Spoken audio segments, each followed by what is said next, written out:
जय मां विंध्यवासिनी, हर हर महादेव। आप सभी का स्वागत है हमारे यूट्यूब परिवार में। नियमित रूप से ऐसे साधक जो कि संस्कृत का क्लिष्ट पाठ इत्यादि नहीं कर पाते हैं, कोई कवच नहीं कर पाते हैं, उनके लिए बजरंग बाण अत्यंत प्रभावी है। अत्यंत सरल एक विधान है जिसको अगर आप जागृत करके अपने जीवन में उतार लेते हैं तो बहुत सारी घटनाओं से, दुर्घटनाओं से आपकी रक्षण ऐसे ही हो जाती है। हनुमान जी की कृपा अनंत है। कलयुग के सबसे जागृत देव हैं। सर्वशक्तिमान हनुमान जी हर जगह उपस्थित रहते हैं और क्षण भर में आने की क्षमता रखते हैं। इसलिए इनकी सेवा पूजा तो प्रत्येक गृहस्थ को करना चाहिए। तथा बजरंग बाण जो है एक ऐसा आप सभी के लिए अस्त्र है जो कि आपको हर प्रकार से सुरक्षा देने में समर्थशाली है। दूसरी बात है, अगर आपके परिवार के ऊपर कभी भी किसी भी प्रकार की आकस्मिक विपत्ति आ जाती है, शत्रु के द्वारा कोई विचार कर दिया जाता है, तो उसे भी काटने में सर्वसमर्थ है। आपके पास सिर्फ जो है इसको जागृत करके प्रयोग करना है। इसलिए मैं निवेदन करूंगा कि प्रत्येक गृहस्थ को जो है बजरंग बाण जो है सिद्ध करके रखना चाहिए। दो बातें इस विषय को शुरू करने से पहले जिसको कि इस संशय को, इस शंका को दूर करना आवश्यक है, वह यह कि पहला चीज है कि जो बजरंग बाण आप सभी के समक्ष उपलब्ध रहता है, मार्केट में जो मिलता है, उसमें से कुछ चौपाई कम होते हैं। वीडियो के डिस्क्रिप्शन में एक लिंक दिया हुआ है पीडीएफ फॉर्मेट का, उसमें संपूर्ण बजरंग बाण है। उसे डाउनलोड करके प्रिंट निकलवा करके उसका पाठ आप सभी कीजिए। ऐसा नहीं है कि जो बजरंग बाण आपके पास है वो प्रभावी नहीं होगा, वह भी प्रभाव देगा। उसमें भी हनुमान जी की शक्ति है, बिल्कुल है, कोई दिक्कत नहीं। लेकिन आप संपूर्ण बजरंग बाण करेंगे तो ज़्यादा अच्छा रहेगा, तो आप इसको कर लीजिए। दूसरी बात है कि बहुत सारे वैष्णव संत इत्यादि कहते हैं कि बजरंग बाण में राम जी की शपथ दुहाई देके हनुमान जी को काम करने के लिए कहा जा रहा है, इसलिए आपको यह नहीं करना चाहिए, इससे आपको दोष लगता है। यह अपने ऊपर मानने के लिए है। दूसरी बात है कि सिद्ध करके रखिए। अगर आपको ऐसा लगता भी है तो इसका कम से कम अनुष्ठान करके सिद्ध करके रखिए, या फिर आप चाहें तो हनुमान चालीसा को सिद्ध करके रखिए। हनुमान चालीसा सिद्ध करने की विधि भी दी हुई है। दोनों में से एक चीज को तो जरूर सिद्ध कर लीजिए। अगर आपको लगता है कि नहीं, हमको नहीं करना, परम वैष्णव हनुमान जी को शपथ दुहाई हम नहीं देंगे, तो कोई बात नहीं है। आप साबर के क्षेत्र में जाइएगा, हनुमान चालीसा भी साबर है, हालांकि उसमें दुहाई नहीं है, लेकिन बजरंग बाण साबर होते हुए उसमें दुहाई, शपथ इत्यादि दी गई है, बरबर इत्यादि का प्रयोग किया गया है। इसलिए आप जो है इसको सिद्ध ना करके आप हनुमान चालीसा सिद्ध कर ले। लेकिन अगर सामान्य आप सरल साधक हैं, आप इस विषय को समझते हैं, तो आप इसको जागृत करके रखिए। समय समय पर इसका अनुष्ठान करते रहिए। जो विधि आज बताएंगे उस विधि से एक बार जो है 11 या 21 दिन का अनुष्ठान कर लीजिए। जब जब नवरात्र इत्यादि आए उस समय में आप इसको पुनः फिर से जागृत कर लीजिए। रामनवमी पे, हनुमान जयंती पे जागृत कर लीजिए। मतलब बार बार इसका जो विधान आज बताएंगे, पहले 11-21 दिन का कर लीजिए, फिर कभी कभी 1-1 दिन का करते रहिएगा, या फिर हर पूर्णिमा को यह अनुष्ठान को दोहराते रहिए। नियमित मत करिए इसका पाठ, कोई दिक्कत नहीं है। कभी आवश्यकता पड़ गया, ठीक है, विद्या कभी खाली नहीं जाती है, कब विद्या की आवश्यकता पड़ जाएगी कोई नहीं जानता है, उस समय आप इसका प्रयोग कर लीजिएगा। तो इस विषय को पूरा अंत तक सुनिए, बहुत महत्वपूर्ण विषय है, काफ़ी अच्छी जानकारी आपको मिलेगी और इसको आप प्रयोग करके जरूर अपने जीवन में रक्षण प्राप्त कर पाएंगे। आप सभी से पहले निवेदन करेंगे कि चैनल को सब्सक्राइब कर लें, वीडियो को लाइक करें। आपको कोई प्रश्न हो तो कमेंट करें। सिद्ध सावरी विद्या नामक दूसरे यूट्यूब चैनल का लिंक और टेलीग्राम ग्रुप का लिंक वीडियो के डिस्क्रिप्शन में है, तथा संपूर्ण बजरंग बाण का पीडीएफ फॉर्मेट का लिंक भी जो है इस वीडियो के डिस्क्रिप्शन में दिया हुआ है, आप उसे भी डाउनलोड कर लें। बजरंग बाण सिद्ध करना आवश्यक है प्रत्येक व्यक्ति के लिए। सिद्ध करके जब प्रयोग करेंगे तो उसका प्रभाव अत्यधिक मिलता है। हनुमान जी की कृपा शक्ति असीमित है, और अपने मन से इस संशय को निकाल दीजिए कि हनुमान जी किसी भी शक्ति के समक्ष झुकते हैं। अगर कोई मुसलमानी तंत्र है तो वहाँ पे हनुमान जी का कार्य नहीं होगा। इन सभी विषयों को हम पहले अपने चैनल पर बता चुके हैं। आप मुसलमानी तंत्र से संबंधित जो वीडियो हैं उसे कृपया सुन लें, और इनकी शक्ति को, इनके सामर्थ्य को आप कम ना आके। आरंभ कैसे करना है इस विषय पर हम लोग आते हैं। सर्वप्रथम हनुमान जी की इस परम बजरंग बाण को, जो कि एक अभेद शक्ति है, सिद्ध करने के लिए आपको जिन जिन चीज़ों की आवश्यकता पड़ेगी उसे जान लीजिए।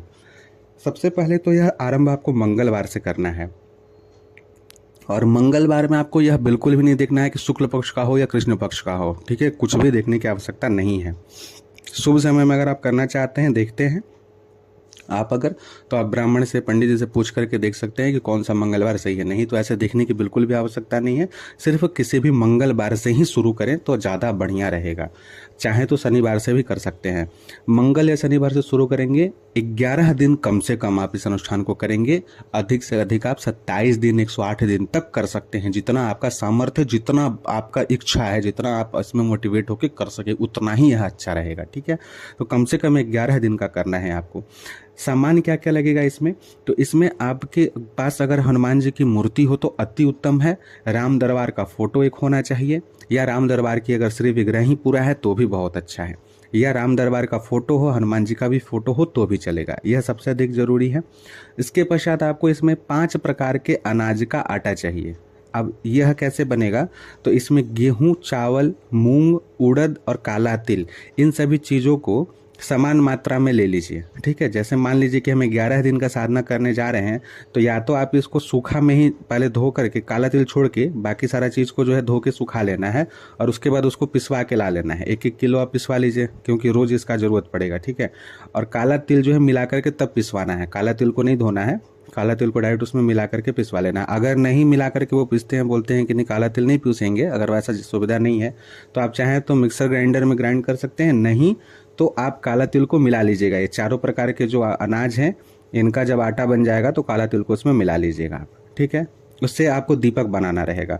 उसके पश्चात आपको गंगा जल का, गंगा के तल का, यानी कि गंगा नदी का मिट्टी चाहिए थोड़ा सा। पूजा दुकान पे आपको मिल सकता है, अगर नहीं मिलता है तो सप्तमृतिका एक मिलती है, 10-15 रुपये का एक पैकेट आएगा, वह ले लीजिएगा। बड़गद के पेड़ का दूध, बड़ पेड़ जो होता है, बट वृक्ष जिसे कहते हैं, तो बट वृक्ष का जब आप पत्ता तोड़िएगा तो उसमें दूध निकलता है, वह आपको उसी मिट्टी में लानी है। मतलब गंगा जल का जो मिट्टी रहेगा, उस मिट्टी को पहले घर से ही भिंगा करके उससे तर कर लीजिए। मतलब वो पानी से पूरा जब गीला हो जाए तब उसको लेके जाइए, और बरगद पेड़ का डंटी को तोड़िएगा तो उसमें से दूध निकलेगा। उसी मिट्टी में आप उसको रहने दीजिए। मिट्टी थोड़ी सी ही मात्रा में चाहिए, लेकिन वह रोज़ लगेगा। तो आप एक ही बार कम से कम 1 हाथ मिट्टी में बरगद का जो दूध है उसको मिला करके रख लीजिए, रोज़ उसका प्रयोग कर लीजिएगा। ठीक है, और वो मिट्टी को हमेशा गीला ही रहने दीजिए, ताकि रोज़ जब आप दीपक बनाएंगे तो उसको बनाने में आपको मिट्टी सूखेगा तो फिर आपको दिक्कत होगा। इसके पश्चात एक एक चीज़ को बता रहे हैं, ध्यान से सुनिएगा। जिन लोगों के लिए यह आवश्यक है, जो लोग चाहते हैं इस चीज़ को करना, बहुत ही अचूक और बहुत अलग तरीके का यह चीज़ बता रहे हैं, काफ़ी काम देने वाला है।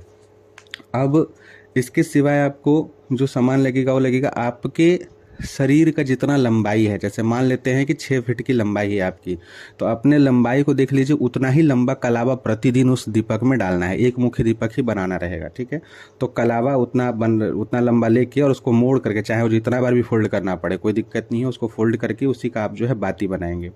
देसी गाय का घी अगर मिल जाए तो बढ़िया है, नहीं तो शुद्ध घी कहीं से आप ला लीजिए। अगर घी नहीं मिल पाता है तो सरसों का तेल चलेगा या तिल का भी तेल चलेगा। तीनों में से कुछ भी आप इसमें प्रयोग कर सकते हैं, कोई दिक्कत नहीं है। रोज आपको 2 लड्डू, 13 तुलसी पत्र रोज लगेंगे। 11 तुलसी पत्र पे राम लिख लीजिएगा। राम कैसे लिखना है, र में आकार और उसके ऊपर अंग की मात्रा, राम ऐसे, राम मो पूरा नहीं लिखना है, रा लेकर के ऊपर अंग की मात्रा। ये सही तरीका होता है राम लिखने का। जैसे ओम में ऊपर में ओमकार का बिंदु होता है, उसे राम में ऊपर में अंग की मात्रा। अंग की मात्रा शक्ति का प्रतीक है, तो इस तरीके से राम और सीता एक साथ हो जाते हैं, इस विषय को समझिए। तो इसलिए जो है ऐसे राम लिखना चाहिए। ठीक है, तो 11 पे लिख लेंगे। 2 तुलसी पत्र को रख लेंगे। एक जब भोग लगाया जाएगा लड्डू का तो उसमें 1 तुलसी पत्र पड़ जाएगा, और 1 तुलसी पत्र आप संकल्प के समय में रखेंगे। ठीक है, अब जो है आपको इसमें प्रतिदिन 11 लौंग, 5 काली मिर्च, थोड़ा सा पीला सरसों और कपूर का एक ढेला, मतलब पत्थर वाला कपूर जो है, ये आपको रोज लगेगा। ये सारी चीज़ आपको दीपक में डालने हैं। लाल वस्त्र चाहिए, लाल ही आसन चाहिए। हाँ, आप यह प्रयोग चाहें तो घर पे कर सकते हैं, चाहे तो आप मंदिर में भी सिद्ध करने के विधान को कर सकते हैं। आपकी इच्छा हो कि आप हनुमान जी के मंदिर में 11 दिन कंटिन्यू जाके करेंगे तो वहाँ भी कर सकते हैं। समय एक रखिएगा तो अति उत्तम रहेगा कि रोज़ हम 8 बजे से सुबह से आरंभ करते हैं तो 8 बजे से ही करें।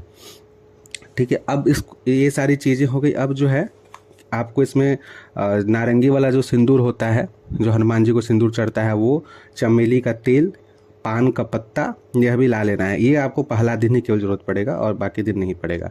उसके सिवाय आपको एक नारियल घर पे के लिए ला के रखना है, उसको फोड़ना नहीं है। एक नारियल जो है वो पहले दिन लगेगा। अब सर्वप्रथम जो है जिस मंगलवार को आप आरंभ करेंगे, सुबह सुबह उठ के अपना नहा धो लिए।